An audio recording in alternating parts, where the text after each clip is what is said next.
The resolution of the government of St. Kitts and Nevis to extend the COVID-19 state of emergency was not without issue, as opposition parliamentarians objected to a component of the resolution. According to the Constitution of St. Kitts and Nevis, the extension of the state of emergency requires that it is put before the National Assembly in the form of a resolution. On the 17th April, one day before the 21 allowable days of the Governor-General's declaration of the COVID-19 state of emergency, Prime Minister Harris read the resolution into the National Assembly records.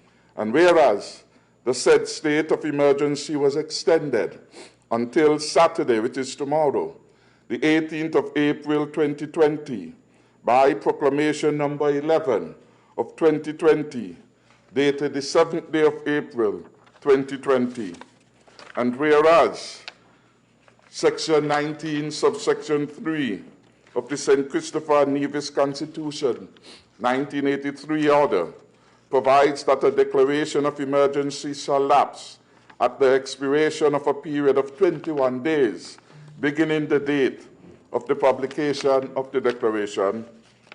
And whereas, pursuant to Section 19 of the St. Kitts and Nevis 1983 Constitution order, a declaration of emergency may be extended by the resolution of the National Assembly up to a period of 12 months or such shorter period as may be specified therein. And whereas, pursuant to Section 19, subsection 8 of the St. Christopher Nevis 1983 Constitution order, a resolution of the National Assembly for the purposes of subsection 3 shall not be passed in the National Assembly unless it is supported by the votes of not less than 2/3 of all the representatives and senators.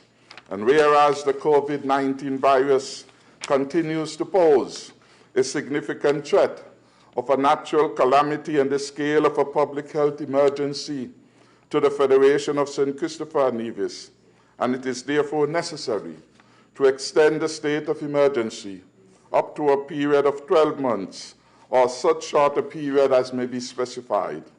Now, therefore, be it resolved by the National Assembly that it is necessary to extend the state of emergency up to a period of 12 months or such shorter period as may be specified to take effect on the 18th day of April 2020, that would be to combat the threat of the COVID-19 virus for the Federation of St. Kitts and Nevis. However, while opposition members said they were generally in support of the fight against the spread of COVID-19, senior opposition MP Marcella Liebert believes the government has other motives at play. You'd notice that in the resolution, it says emergency up to a period of 12 months. There's not up to in the Constitution, Mr. Speaker. There's not up to in the Constitution. The Constitution said 12 months or not up to 12 months. Not up to 12 months or. So it's specific. But it's a trick they're trying. It's a trick. But I want the people of the country to know, why is it that this government would want to have some discretion on the limitation of people's rights? Because when you have a state of emergency, that what happen. You limit people's rights, the freedom of movement, and so on. Why you want to have 12 months of discretion on that? To manipulate people's freedom of movement and powers of arrest. Why you want that, Mr. Speaker? And, Mr. Speaker, there are some set dates in the Constitution. One would end on the 14th of May. Come what may, no matter how much months they say they're giving themselves authority for.